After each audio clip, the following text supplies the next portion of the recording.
Hello student, welcome back to my channel Samrat academy. Student, जितने बच्चे class 10th में हैं और 20 फरवरी को मेरे प्यारों जो सामाजिक विज्ञान का पेपर देने वाले हैं उनके वीडियो सबसे ज्यादा इंपॉर्टेंट है। मेरे प्यारों आज मैं आप लोगों को सामाजिक विज्ञान का एक वायरल मॉडल पेपर बताने वाला हूं। अगर यह वायरल मॉडल पेपर अगर आप तैयार कर लेते हो तो मेरे प्यारे बच्चों सामाजिक विज्ञान में आप 70 में 70 नंबर स्कोर करके आने वाले हो। कोड है यहाँ पे 825 IZ कोड है मेरे प्यारे बच्चों। और इस पेपर को हल करने के लिए आपके पास जो टाइम मिला है वो मिला है 3 घंटे 15 मिनट। 3 घंटे 15 मिनट के अंदर इस पेपर को सॉल्व करना होगा। और मेरे प्यारे बच्चों एडमिट कार्ड आप लोगों को लेकर जाना है और एडमिट कार्ड पर से देखकर सही सही अपना नाम और अनुक्रमांक यहाँ पे लिख देना है। जैसे ही इस नीचे बढ़ोगे मेरे प्यारे बच्चों तो यहाँ पे आप लोगों को निर्देश देखने को मिलेगा और निर्देश पढ़ना बहुत ही ज्यादा कंपल्सरी है। पहला निर्देश बोला है कि प्रारंभ के 15 मिनट परीक्षार्थियों को प्रश्न पत्र पढ़ने के लिए निर्धारित है। बोला कि शुरू के 15 मिनट आपको टाइम मिलेगा इस पेपर को पढ़ने के लिए और 3 घंटे में इस पेपर को सॉल्व करना होगा। दूसरा है कि सभी प्रश्न अनिवार्य हैं, इसमें जितने भी प्रश्न दिए गए सारे प्रश्न करना अनिवार्य है। तीसरा है कि यह प्रश्न पत्र 2 खंड में, खंड अ तथा खंड ब में विभाजित है। यह जो पेपर है समाज विज्ञान का तो 2 खंडों में बना हुआ है। एक तो खंड अ में, एक आएगा आपका खंड ब। देखिए खंड अ में क्या है तो खंड अ में बोला है कि 1 अंक के 20 बहुविकल्पीय प्रश्न हैं। इनका उत्तर OMR शीट पर आप लोगों को दिया जाना है। कहने का मतलब है कि खंड अ में 20 बहुविकल्पीय प्रश्न पूछेगा और एक प्रश्न 1 नंबर के लिए रहेगा। मतलब कि 20 बहुविकल्पीय प्रश्न 20 नंबर के लिए पूछा जाएगा खंड अ में। इसके बाद है अगला निर्देश, कह रहा है कि OMR शीट पर उत्तर अंकित किए जाने के पश्चात उसे काटे नहीं तथा इरेजर एवं व्हाइटनर आदि का प्रयोग न करें। कह रहा है कि एक बार जो ऑप्शन आपने रंग दिया OMR शीट पे तो उसे आपने रंग दिया, न तो उसे काटना है न तो इरेजर की सहायता से उसे मेरे प्यार को व्हाइटनर की सहायता से मिटाना है। इसके बाद है अगला, कह रहा है कि अब आएगा खंड ब। खंड ब जो है 50 अंकों का है। इसमें 2 प्रकार के प्रश्न हैं, एक आपका वर्णनात्मक पहला, एक आपका वर्णनात्मक दूसरा तथा मानचित्र संबंधित 2 प्रश्न आप लोगों को दिखेंगे। प्रश्न संख्या 29 का क और 29 का ख। 10 नंबर का जो मानचित्र ही पूछा जाता है। इसके बाद है मेरे प्यारे अगला कि प्रत्येक प्रश्न के लिए निर्धारित अंक उनके सम्मुख अंकित हैं। हर एक प्रश्न के आगे लिखा हुआ मिलेगा कि वो प्रश्न 1 नंबर का है या वो प्रश्न 2 नंबर का है या वो प्रश्न 4 नंबर का है या वो प्रश्न 6 नंबर का है। जितना भी नंबर का कोई भी प्रश्न होगा उसके सामने लिखा हुआ मिलेगा। चलिए अगला निर्देश है, कह रहा है कि दिए गए मानचित्र को प्रश्न पत्र से पढ़कर उन पर अंकित कीजिए तथा मानचित्र को उत्तर पुस्तिका को मजबूती के साथ अवश्य संलग्न कीजिए। कह रहा है कि मानचित्र जब आप कर लेंगे तो उस मानचित्र को भी आपको उत्तर पुस्तिका के साथ मजबूती से संलग्न करके भेजना है, तभी तो एग्जामिनर चेक करेगा उसको। इसके बाद लास्ट निर्देश कि दृष्टिबाधित परीक्षार्थियों के लिए मानचित्र कार्य के स्थान पर अलग से प्रश्न लिखने के लिए दिए गए हैं। जो आंखों से कमजोर हैं, जिनको दिखाई नहीं देता है, उनके लिए अलग से मानचित्र प्रश्न दिए गए हैं। पेपर आप लोगों का यहां से स्टार्ट हुआ है। देखिए खंड अ और खंड अ में दिया हुआ है बहुविकल्पीय प्रश्न। 20 बहुविकल्पीय प्रश्न खंड अ में रहेंगे। देखिए मेरे प्यारे बच्चों में थोड़ा सा जूम कर देता हूं ताकि आपको दिखने में अच्छे तरीके से आसानी हो। देखिए पहला प्रश्न, इस प्रश्न को कई बार मैं पढ़ा चुका हूं मेरे प्यारे बच्चों। जो डेली पढ़ते होंगे हमसे वो तुरंत इसका उत्तर दे पाएंगे। देखिए पहला प्रश्न बोला है यहाँ पे कि निम्नलिखित में से किसने एक गुप्त संगठन यंग इटली बनाया था। 1 नंबर के लिए प्रश्न है। तो किसने गुप्त संगठन यंग इटली बनाया था मेरे प्यारे बच्चों? उनका नाम था ज्यूसेppe मैत्सनी। कौन? ज्यूसेppe मैत्सनी उनका नाम था। बी वाला ऑप्शन जो होगा बिल्कुल राइट आंसर हो जाएगा। ज्यूसेppe मैत्सनी ने ही एक गुप्त संगठन यंग इटली बनाया था। क्लियर है। इसके बाद दूसरा प्रश्न देखिए क्या है। दूसरा प्रश्न है कि कार्नेला से संबंधित देश है। 1 नंबर के लिए प्रश्न है। तो कार्नेला से संबंधित जो देश है मेरे प्यारे बच्चों वो है आपका ब्रिटेन। कौन है? ब्रिटेन है। डी वाला ऑप्शन जो होगा बिल्कुल करेक्ट आंसर हो जाएगा, ब्रिटेन। आगे है प्रश्न संख्या 3। यह भी प्रश्न कई बार पढ़ा चुका हूं कि नेपोलियन बोनापार्ट की पराजय कब हुई थी। किस सन में नेपोलियन बोनापार्ट की पराजय हुआ था मेरे प्यारे बच्चों? 1 नंबर के लिए प्रश्न है। तो सन 1815 ईस्वी में हुआ था। 1815 ईस्वी में। बी वाला जो है इसका बिल्कुल करेक्ट आंसर हो जाएगा। इसके बाद आएगा प्रश्न संख्या 4। कह रहा है कि महामंदी का सबसे बुरा असर पड़ा। कई बार इस प्रश्न को भी पढ़ा चुका हूं। तो महामंदी का जो सबसे बुरा असर पड़ा था मेरे प्यारे बच्चों वो कृषि क्षेत्र पर पड़ा था। किस पे? कृषि क्षेत्र पर पड़ा था। बी वाला ऑप्शन जो होगा बिल्कुल राइट आंसर हो जाएगा। आगे है प्रश्न संख्या 5वां। प्रश्न संख्या 5वां है कि गुलामगिरी किसकी रचना है। एक नंबर के लिए प्रश्न है मेरे प्यारे बच्चों।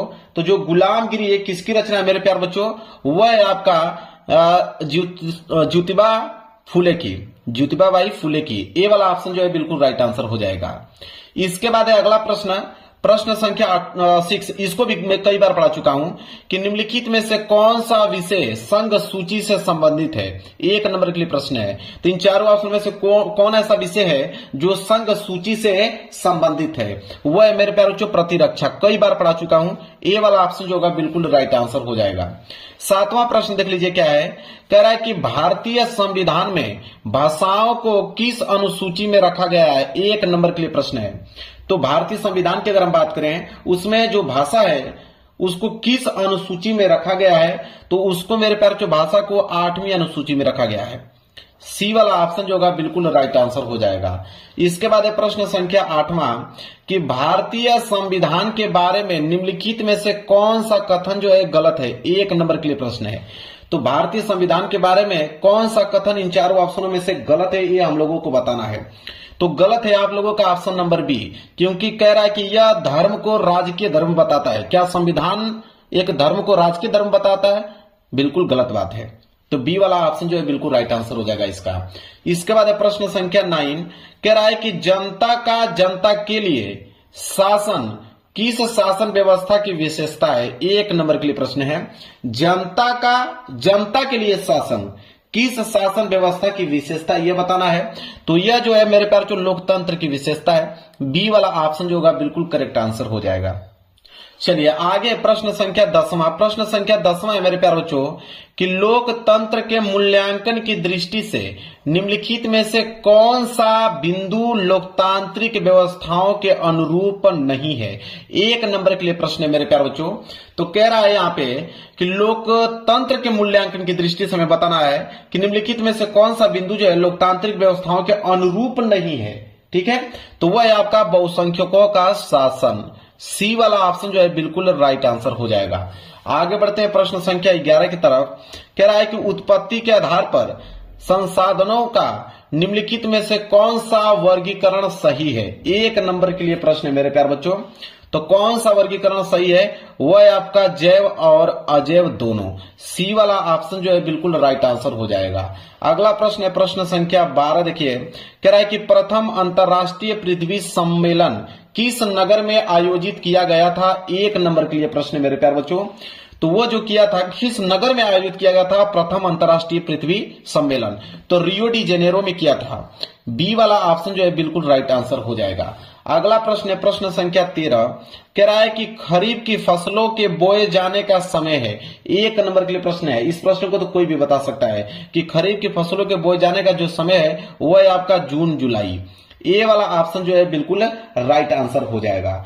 आगे बढ़ते हैं प्रश्न संख्या 14 की तरफ। कह रहा है कि निम्नलिखित में से कौन सा ऊर्जा खनिज है।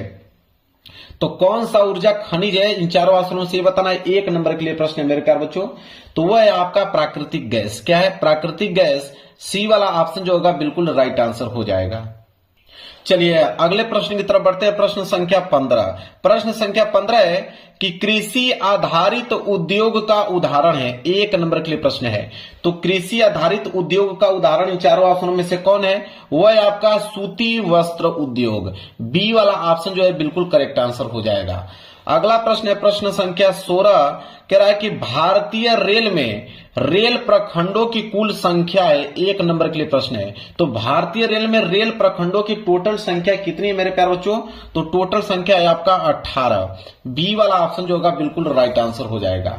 अगला है प्रश्न संख्या 17 कि सूचना एवं संचार प्रौद्योगिकी का जो आर्थिक क्षेत्रक है वो कौन सा है। एक नंबर के लिए प्रश्न है मेरे प्यारे बच्चों। तो सूचना एवं संचार प्रौद्योगिकी का जो आर्थिक क्षेत्रक है वो तृतीय क्षेत्रक है। किससे अंतर्गत आता है? तृतीय क्षेत्रक के अंतर्गत आता है। सी वाला ऑप्शन जो होगा बिल्कुल राइट आंसर हो जाएगा। अगला है 18वां प्रश्न। कह रहा है कि उपभोक्ता सुरक्षा अधिनियम किस वर्ष पारित हुआ था। एक नंबर के लिए प्रश्न है।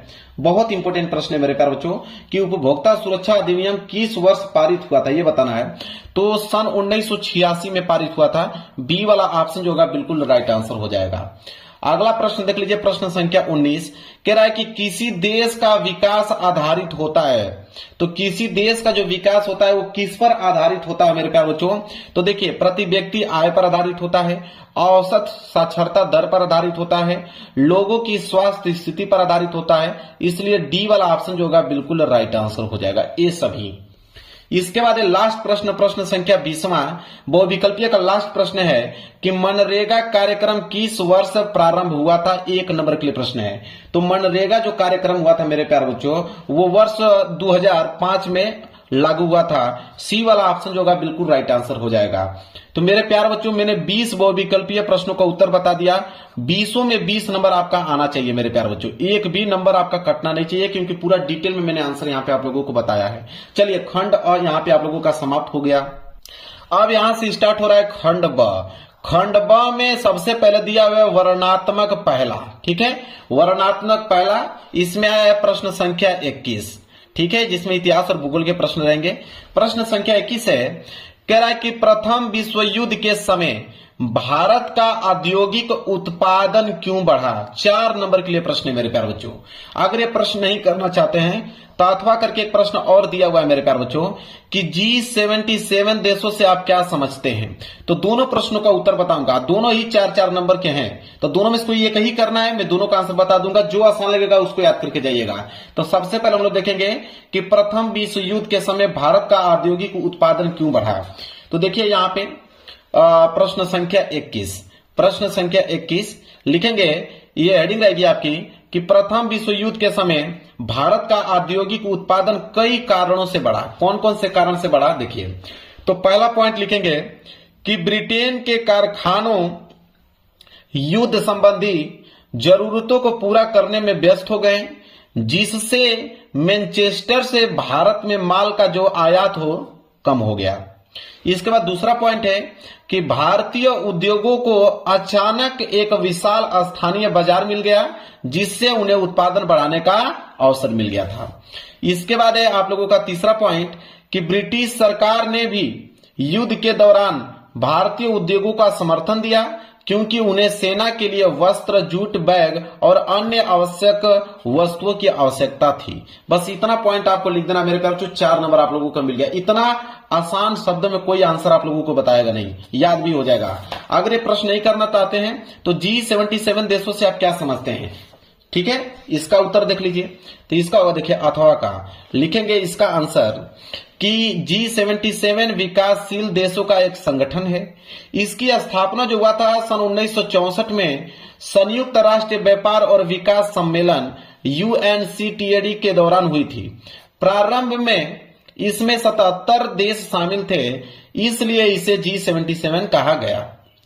इस संगठन का मुख्य उद्देश्य विकासशील देशों के आर्थिक हितों की रक्षा करना, अंतर्राष्ट्रीय व्यापार में समानता स्थापित करना और संयुक्त राष्ट्र में विकासशील देशों की सामूहिक आवाज को मजबूत करना है। बिल्कुल डिटेल में मैं इसका आंसर लिख दिया हूं, बिल्कुल शॉर्टकट में। आप जब इसका उत्तर लिखोगे एग्जाम प्रभावित हो जाएगा, एग्जामिनर जो चेक करेगा। जो मेन वर्ड है उसको मैंने हाईलाइट कर रखा है, इसी तरह आपको भी हाईलाइट कर देना है पेपर में।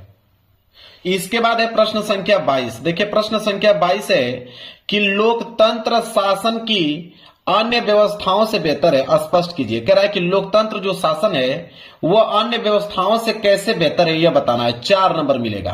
अगर ये प्रश्न नहीं करना चाहते हैं तो अथवा करके एक प्रश्न और दिया है कि लोकतंत्र किस प्रकार उत्तरदायी, जिम्मेवार और वैध सरकार का गठन करता है। दोनों में से कोई एक ही करना है, मैं दोनों का आंसर बताऊंगा। पहले हम लोग ये वाला देख लेते हैं कि लोकतंत्र शासन अन्य व्यवस्थाओं से बेहतर है कैसे, ये बताना है। तो देखिए, इसका उत्तर लिखेंगे हम लोग, प्रश्न संख्या 22 लिखेंगे कि लोकतंत्र शासन की अन्य व्यवस्थाओं से बेहतर है क्योंकि यह समानता, जवाबदेही और वैधता को बढ़ावा देता है। फिर इसमें पहला पॉइंट लिखेंगे कि यह नागरिकों के बीच समानता के सिद्धांत पर आधारित है, जहां सभी व्यक्तियों को समान अधिकार और अवसर मिलते हैं। दूसरा पॉइंट लिखेंगे कि लोकतांत्रिक सरकारें जनता के प्रति उत्तरदायी होती हैं और उन्हें अपने कार्यों के लिए जवाब देना पड़ता है। इसके बाद लिखेंगे तीसरा पॉइंट कि यह एक वैध सरकार का गठन करता है जो लोगों द्वारा चुने गए प्रतिनिधियों के माध्यम से शासन करती है, जिससे शासन को वैधता मिलती है। बस इतना ही पॉइंट आपको लिखना है मेरे प्यारे बच्चों, 4 नंबर आपके कंप्लीट हो गए। अगर ये नहीं करना चाहते हैं तो ये वाला प्रश्न आप कर लीजिए कि लोकतंत्र किस प्रकार उत्तरदायी, जिम्मेवार और वैध सरकार का गठन करता है। तो देखिए इसका आंसर हम लोग लिखेंगे मेरे प्यारे बच्चों अथवा का। देखिए अथवा का आंसर है, लिखेंगे पहला इसमें कि लोकतंत्र में सरकार नियमित, स्वतंत्र और निष्पक्ष चुनाव के माध्यम से बनती है, जिससे सरकार जनता के प्रति उत्तरदायी होती है। दूसरा पॉइंट लिखेंगे कि सरकार को संसद, विधानसभा के प्रति जवाबदेह होना पड़ता है और उनके कार्यों पर निगरानी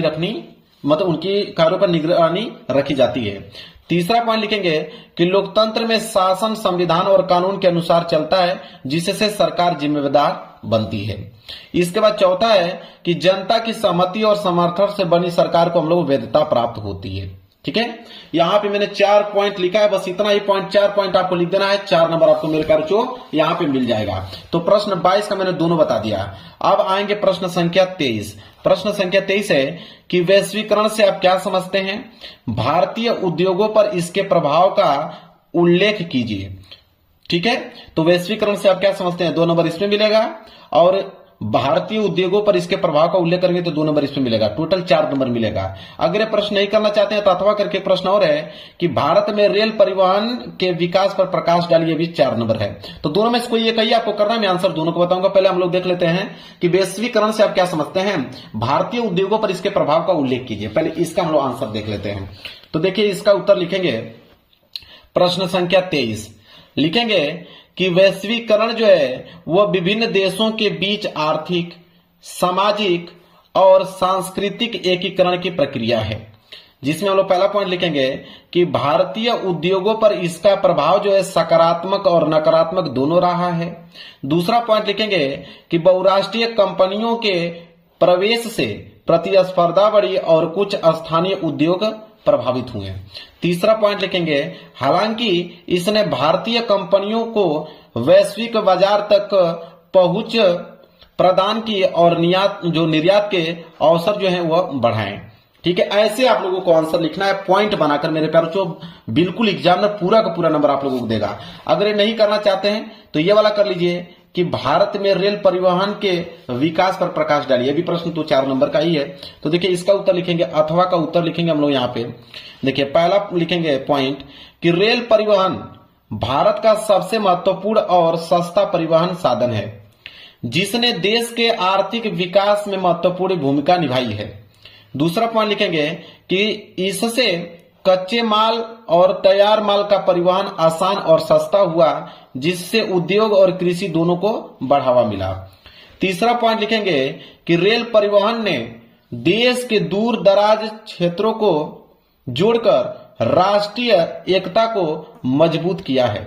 और चौथा पॉइंट लिखेंगे कि भारत में रेलवे का जाल अत्यंत विस्तृत है, जो व्यापार, आवागमन और रोजगार के अवसर बढ़ाता है। बस इतना ही पॉइंट आपको आंसर में लिखना है मेरे प्यारे बच्चों। क्लियर है? चलिए अब हम लोग आगे बढ़ेंगे प्रश्न संख्या 24 की तरफ। प्रश्न संख्या 24 है कि मृदा अपरदन को रोकने के कोई 2 उपाय सुझाइए। 2 नंबर के हिसाब से 4 नंबर आपको मिलेगा। तो इसका आंसर हम लोग लिखेंगे यहाँ पे प्रश्न संख्या 24 कि मृदा अपरदन को रोकने के 2 उपाय हैं। कौन कौन से? तो पहला है वन रोपण। इसमें लिखेंगे कि अधिक से अधिक पेड़ लगाने से मिट्टी की ऊपरी परत को बहने से रोका जा सकता है, क्योंकि पेड़ों की जड़ें मिट्टी को बांधे रखती है। और दूसरा होता है सीढ़ीदार खेती। इसमें लिखेंगे कि पहाड़ी क्षेत्रों में सीढ़ीदार खेत बनाकर पानी के बहाव को धीमा किया जा सकता है, जिससे मिट्टी का जो कटाव होता है वह कम होता है। 10 अगर ये नहीं करना चाहते हो कोई दिक्कत नहीं है। अथवा करके नीचे एक प्रश्न और दिया है कि चतुर्थक क्षेत्रक अन्य क्षेत्रकों से कैसे अलग है, 2 उदाहरणों सहित इसकी व्याख्या कीजिए। 4 नंबर ये भी है। ठीक है, इसको कर लेना अगर वो वाला नहीं याद हो पा रहा है तो इसके लिखेंगे अथवा वाला का उत्तर कि चतुर्थक क्षेत्र अन्य क्षेत्रकों से इसलिए अलग है क्योंकि यह ज्ञान, सूचना और अनुसंधान आधारित सेवाओं से संबंधित होता है, जबकि प्राथमिक, द्वितीयक और तृतीयक क्षेत्र वस्तुओं के उत्पादन और वितरण से जुड़े होते हैं। इस क्षेत्र में शारीरिक श्रम की अपेक्षा बौद्धिक और तकनीकी ज्ञान का अधिक महत्व होता है।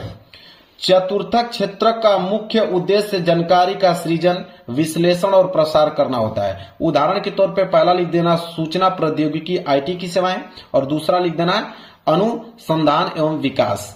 ठीक है, क्लियर हो गया। चलिए आगे बढ़ते हैं। प्रश्न संख्या 24 भी यहाँ पे पूर्ण रूप से कंप्लीट हो गया। अब आएगा आप लोगों का वर्णनात्मक दूसरा। वर्णनात्मक दूसरा, इसमें आपके बोला है कि निम्नलिखित प्रश्नों के उत्तर लगभग 150 शब्दों में देना होगा, क्योंकि सारे प्रश्न 6-6 नंबर के रहेंगे, तो 150 शब्दों में इनका उत्तर देना है मेरे प्यारे बच्चों। मैं बिल्कुल आसान तरीका आप लोगों को बताऊंगा, इसका टेंशन ना लीजिए आप। प्रश्न संख्या 25 देखिए, कह रहा है कि सत्याग्रह का क्या अभिप्राय है। सत्याग्रह के संबंध में महात्मा गांधी के क्या विचार थे। कितने नंबर मिलेंगे आपको? 6 नंबर मिलेंगे। तो चलिए पहले इसका उत्तर देख लेते हैं। देखिए वर्णनात्मक दूसरा, ठीक है, प्रश्न संख्या 25 का उत्तर पहले देखें हम लोग सत्याग्रह का क्या अर्थ होता है। तो सत्याग्रह का अर्थ हेडिंग डाल के लिखेंगे कि सत्याग्रह जो है महात्मा गांधी द्वारा दिया गया एक विचार और संघर्ष का तरीका है। सत्य का अर्थ सत्य तथा आग्रह का अर्थ दृढ़ आग्रह है। अर्थात सत्याग्रह का मतलब होता है कि सत्य और अहिंसा के आधार पर अन्याय का विरोध करना। क्लियर है। अब हेडिंग डालेंगे महात्मा गांधी के विचार क्या थे इस पे। तो पहला विचार लिखेंगे कि सत्याग्रह पूर्ण रूप से अहिंसा पर आधारित होता है। दूसरा विचार उनका यह था कि इसका उद्देश्य विरोधी को दंड देना नहीं बल्कि उसके हृदय में परिवर्तन लाना है। तीसरा विचार यह था कि सत्याग्रही को कष्ट सहने और आत्म बलिदान के लिए तैयार रहना चाहिए। और चौथा यह है कि सत्य, नैतिक शक्ति और आत्मसंयम को गांधी जी ने सत्याग्रह का मूल आधार माना। क्लियर है। बिल्कुल आसान भाषा में लिख के लेकर आए मेरे प्यारों को, तुरंत याद हो जाएगा। अगर ये प्रश्न नहीं करना चाहते हैं कोई दिक्कत नहीं, अथवा करके एक प्रश्न और दिया है कि भारत में राष्ट्रवाद के उदय के प्रमुख कारणों की व्याख्या कीजिए। भी प्रश्न 6 नंबर है, दोनों में से कोई एक ही करना है। तो चलिए हम लोग भारत में राष्ट्रवाद के उदय के प्रमुख कारणों की व्याख्या देख लेते हैं। तो देखिए अथवा वाला का उत्तर लिखेंगे कि भारत में राष्ट्रवाद के उदय के पीछे कई राजनीतिक, आर्थिक और सामाजिक कारण थे। देखिए सबसे पहला कारण यह था कि ब्रिटिश शासन की दमनकारी नीतियां। इसमें लिखेंगे कि अंग्रेजी शासन की शोषणकारी और भेदभावपूर्ण नीतियों से भारतीयों में असंतोष फैला। दूसरा यह था आर्थिक शोषण। इसमें लिखेंगे भारी कर, भारतीय उद्योगों का विनाश और धन का निकास, ड्रेन ऑफ वेल्थ ने राष्ट्रवादी भावनाओं को जन्म दिया। तीसरा सामाजिक एवं धार्मिक सुधार आंदोलन। इसमें लिखेंगे कि राजा राम मोहन राय, स्वामी विवेकानंद जैसे सुधारकों ने राष्ट्रीय चेतना जागृत की। और यहाँ पे चौथा लिखेंगे आधुनिक शिक्षा का प्रसार। इसमें लिखेंगे अंग्रेजी शिक्षा से पढ़े लिखे मध्यम वर्ग में राजनीतिक जागरूकता बढ़ी। पांचवा लिखेंगे प्रेस और साहित्य की भूमिका। इसमें हम लोग लिखेंगे कि समाचार पत्रों और राष्ट्रवादी साहित्य ने लोगों में एकता और जागरूकता फैलाई। और लास्ट हेडिंग लिखेंगे 6 कि भारतीय राष्ट्रीय कांग्रेस की स्थापना 1885। लिखेंगे कि कांग्रेस ने भारतीयों को एक साझा मंच प्रदान किया जिससे राष्ट्रवाद को संगठित रूप मिला। क्लियर है मेरे प्यारे बच्चों। चलिए यहाँ पे मैंने प्रश्न 25 का दोनों आंसर बता दिया, ऊपर वाला भी और नीचे वाला भी, जो आपका मन करे उसको याद करके जाइएगा। अब आएंगे प्रश्न संख्या 26 की तरफ। देखिए प्रश्न संख्या 26 है कि भारत की संघीय शासन व्यवस्था की विशिष्टताओं का वर्णन कीजिए। 6 नंबर। अगर ये प्रश्न नहीं करना चाहते हैं तो अथवा करके एक प्रश्न और दिया है कि भारत एक पंथ निरपेक्ष देश है कि 3 प्रावधानों के आधार पर स्पष्ट कीजिए। तो मैं आंसर दोनों को बताऊंगा। सबसे पहले हम लोग प्रश्न संख्या 26 वाला देखेंगे कि भारत की संघीय शासन व्यवस्था की विशिष्टताओं का वर्णन कीजिए। तो देखिए इसका उत्तर लिखेंगे प्रश्न 26 लिखेंगे कि भारत की शासन व्यवस्था संघीय है जिसमें केंद्र और राज्यों के बीच शक्तियों का संवैधानिक विभाजन किया गया है। इसकी प्रमुख विशिष्टताएं निम्नलिखित है। कौन कौन सी? तो पहला यह है शक्तियों का विभाजन। इसमें लिखेंगे कि संविधान में केंद्र और राज्यों के विषयों को संघ सूची, राज्य सूची और समवर्ती सूची में बांटा गया है। इसके बाद हम लोग दूसरा लिखेंगे। दूसरा है आपका यहाँ पे लिखित एवं सर्वोच्च संविधान। इसमें लिखेंगे कि भारत का संविधान लिखित और सभी सरकारें इसके अधीन कार्य करती हैं। तीसरा लिखेंगे स्वतंत्र न्यायपालिका, इसमें लिखेंगे न्यायपालिका संविधान की रक्षा करती है और केंद्र राज्य विवादों का समाधान करती है। चौथा है यहाँ पे कि द्विसदनीय व्यवस्था, लिखेंगे केंद्र में लोकसभा और राज्यसभा के माध्यम से राज्यों का प्रतिनिधित्व सुनिश्चित किया गया है। इसके बाद पांचवा है संविधान की सर्वोच्चता, लिखेंगे कोई भी सरकार संविधान के विरुद्ध कार्य नहीं कर सकती। इसके बाद 6 पॉइंट लिखेंगे एकता के साथ विविधता, लिखेंगे संघीय जो व्यवस्था है देश की एकता बनाए रखते हुए क्षेत्रीय विविधताओं को मान्यता देती है।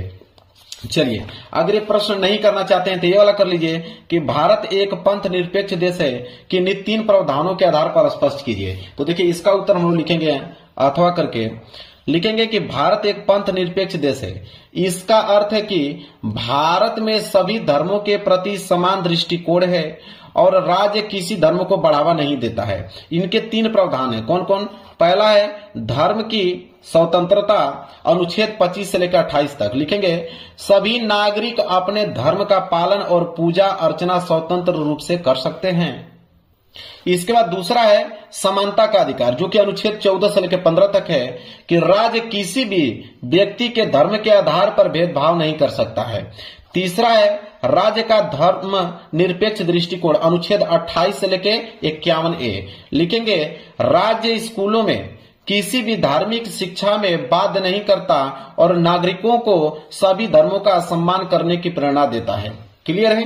चलिए अब आगे बढ़ेंगे प्रश्न संख्या 27 की तरफ। प्रश्न संख्या 27 है कि भारतीय वनों के आर्थिक महत्व को स्पष्ट कीजिए। 6 नंबर मिलेगा। अगर ये प्रश्न नहीं करना चाहते हैं तो अथवा करके दिया है कि भारत में खनिज तेल पेट्रोलियम के उत्पादन एवं वितरण का वर्णन कीजिए। तो पहले हम लोग ये वाला देखेंगे कि भारतीय वनों के आर्थिक महत्व को स्पष्ट कीजिए। तो प्रश्न संख्या 27 देखिए, उत्तर लिखिए कि भारतीय वनों का आर्थिक दृष्टि से बहुत महत्व है। ये न केवल रोजगार और आय का स्रोत है बल्कि उद्योगों के लिए आवश्यक कच्चा माल भी प्रदान करते हैं। हेडिंग है आर्थिक महत्व। पूछा था ना आर्थिक महत्व, लिखेंगे पहला वन उत्पाद। वन उत्पाद में लिखेंगे कि वनों से लकड़ी, ईंधन, रबर, गोंद, ताड़ और अन्य उपयोगी उत्पाद प्राप्त होते हैं जो घरेलू और औद्योगिक कार्यों में काम आते हैं। दूसरा लिखिएगा औद्योगिक कच्चा माल। इसमें लिखिएगा वनों से प्राप्त कागज, रबर, दवा, रंगाई और अन्य कच्चा माल उद्योगों में उपयोग होता है। तीसरा है रोजगार। लिखिएगा कि वनों में लकड़ी काटने, वन उत्पाद इकट्ठा करने, पर्यटन और वन उद्योगों में लोगों को रोजगार मिलता है। इसके बाद चौथा लिखिएगा राष्ट्रीय आय। लिखिएगा वन उत्पादों की बिक्री और पर्यटन से सरकार को राजस्व मिलता है जिससे राष्ट्रीय आय में योगदान होता है। इसके बाद पांचवा लिखिएगा अन्य लाभ। लिखिएगा वनों से उत्पादों के निर्यात से विदेशी मुद्रा आती है और ग्रामीण अर्थव्यवस्थाएं जो मजबूत होती है। क्लियर है? अगर ये प्रश्न नहीं करना चाहते हैं तो ये वाला कर लीजिएगा कि भारत में खनिज तेल पेट्रोलियम के उत्पादन एवं वितरण का वर्णन कीजिए। चलिए इसका आंसर आप कैसे लिखिएगा? देखिए अथवा करके इसका आंसर लिखना चालू कीजिएगा कि भारत में खनिज तेल पेट्रोलियम का उत्पादन और वितरण बहुत महत्वपूर्ण है। पेट्रोलियम मुख्य रूप से असम, गुजरात, महाराष्ट्र और कर्नाटक में पाया जाता है। इसके बाद लिखिएगा उत्पादित तेल को रिफाइनरियों में भेजकर पेट्रोल, डीजल, केरोसिन आदि में बदला जाता है।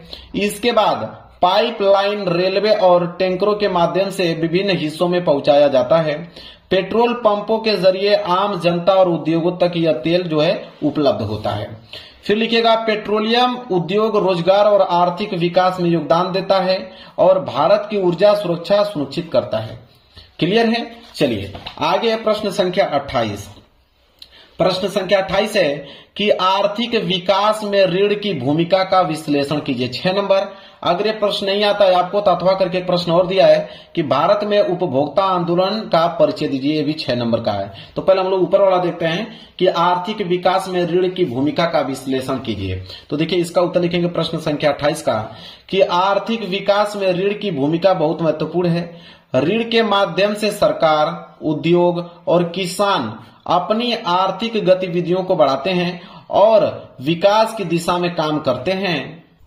इसके बाद लिखेंगे अगली हेडिंग ऋण की भूमिका, पूछा था ना, तो पहला लिखेंगे कृषि में योगदान। इसमें लिखेंगे कि किसानों को कृषि ऋण मिलने से बीज, उर्वरक, सिंचाई और मशीनरी खरीदने में मदद मिलती है, जिससे उत्पादन बढ़ता है। दूसरा हम लोग लिखेंगे औद्योगिक विकास, अगली हेडिंग रहेगी औद्योगिक विकास। लिखेंगे उद्योगों को ऋण मिलने से नए उद्योग स्थापित होते हैं और उत्पादन बढ़ता है, जिससे रोजगार और आय में वृद्धि होती है। तीसरा हम लिखेंगे व्यक्तिगत और व्यावसायिक निवेश। इसमें लिखेंगे ऋण से लोग घर, व्यापार या शिक्षा में निवेश कर सकते हैं, जिससे आर्थिक गतिविधियां बढ़ती हैं। और चौथा यहाँ पे आर्थिक सुधार और विकास।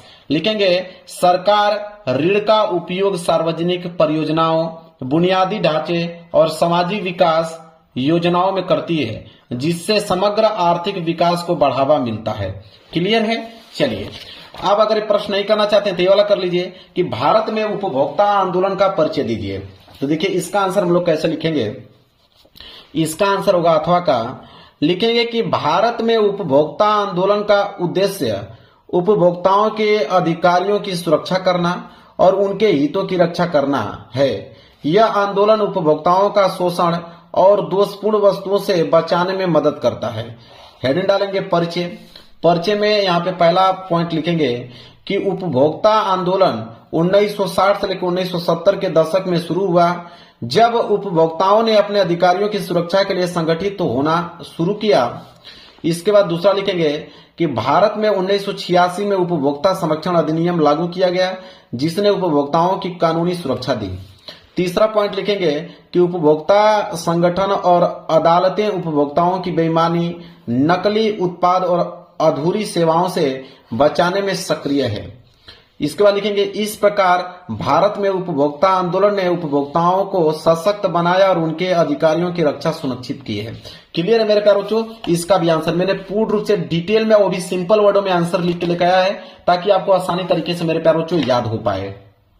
अब आया मेरे प्यारे बच्चों मानचित्र संबंधित प्रश्न। आपको एक मानचित्र मिलेगा, प्रश्न संख्या 29 का क।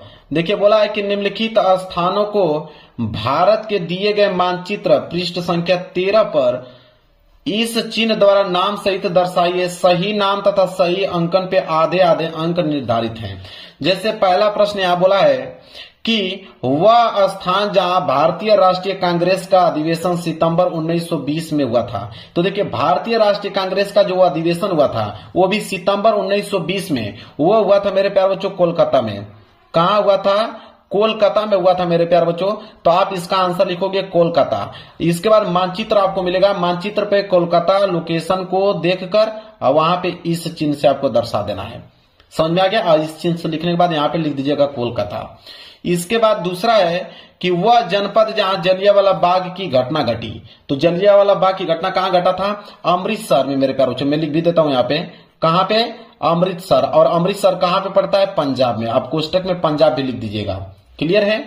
फिर वहां पे आपको मानचित्र में लोकेशन ढूंढना पड़ेगा कि अमृतसर पंजाब का लोकेशन कहां है। फिर यह वाला चिन्ह आपको यहाँ पे इस तरह बनाकर और इस तरह आपको उसके बगल में अमृतसर और कोष्टक में पंजाब लिख देना है। इसके बाद तीसरा कि वह स्थान जहां नील की खेती करने के वाले किसानों का आंदोलन हुआ। तो नील की खेती जो हुआ था मेरे प्यारे बच्चों आंदोलन, वो हुआ था चंपारण में। कहां पे हुआ था? चंपारण में। तो यहाँ पे लिखिएगा, इसका उत्तर हो जाएगा चंपारण। और चंपारण कहाँ है मेरे प्यारे बच्चों? वो है आपका बिहार में। चंपारण जो है वो कहाँ पे है? बिहार में है। कोष्टक में आप बिहार लिख दीजिएगा। और मानचित्र पे बिहार और चंपारण, बिहार में चंपारण है, उस पे लोकेशन ढूंढकर और इस चिन्ह से प्रदर्शित कर दीजिएगा। इसके बाद है चौथा, वह स्थान जहां सूती मिल श्रमिकों ने सत्याग्रह किया था। तो सूती मिल श्रमिकों ने सत्याग्रह आंदोलन कहां किया था? अहमदाबाद में। मैं लिख भी देता हूं यहाँ पे, कहां पे किया था? अहमदाबाद में। अहमदाबाद, ठीक है, यहाँ पे लिख दीजिएगा अहमदाबाद। अहमदाबाद कहां पड़ता है मेरे पास? जो गुजरात में। तो कोष्टक में गुजरात लिख दीजिएगा। इसके बाद वह जनपद जहां चौरी चौरा की घटना घटी। तो चौरी चौरा घटना कहां घटा मेरे प्यारों? सबको मालूम है गोरखपुर में। कहां पे? गोरखपुर। और गोरखपुर कहां पड़ता है? उत्तर प्रदेश में पड़ता है। तो कोष्टक में उत्तर प्रदेश लिख दीजिएगा। तो पांचों प्रश्नों को उत्तर बता दिया, सिर्फ आपको मानचित्र में इसको दर्शाना है। इसके बाद ख वाला है कि निम्नलिखित स्थानों को भारत के दिए गए मानचित्र पृष्ठ संख्या 15 में चिन्ह द्वारा नाम सही दर्शाइए, सही नाम तथा सही अंकन पे आधा आधे अंक आपको निर्धारित है। चलिए देख लेते हैं। पहला प्रश्न है, कह रहा है कि ओडिशा राज्य की एक प्रमुख नदी इस चिन्ह द्वारा नाम सही दर्शाइए। तो देखिए ओडिशा राज्य का कोई भी एक नदी का नाम आप इस चिन्ह के द्वारा दर्शा सकते हैं। जैसे ओडिशा में पड़ता है आपका महानदी, क्या पड़ता है, महानदी। तो महानदी आपको दर्शा के इस चिन्ह से आपको डिनोट कर देना है मानचित्र पे। इसके बाद मध्य प्रदेश की राजधानी नगर को इस चिन्ह के द्वारा नाम सही दर्शाइए। तो मध्य प्रदेश की राजधानी क्या है, भोपाल। तो यहाँ पे आप भोपाल, जहां पे मानचित्र में भोपाल का लोकेशन होगा वहां पे भोपाल लिखकर और इस चिन्ह के द्वारा आप वहां पे दर्शा दीजिएगा।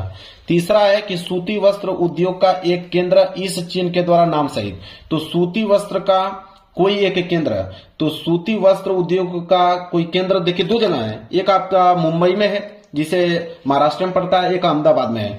तो आप दोनों आंसर लिख सकते हो, मतलब दोनों में से कोई एक, या तो आप मुंबई वाला लिख लीजिएगा, ठीक है। मुंबई में भी आपका सूती वस्त्र उद्योग है जो कि महाराष्ट्र में है, और एक आपका कहां पे, अहमदाबाद मैंने बताया, ठीक है।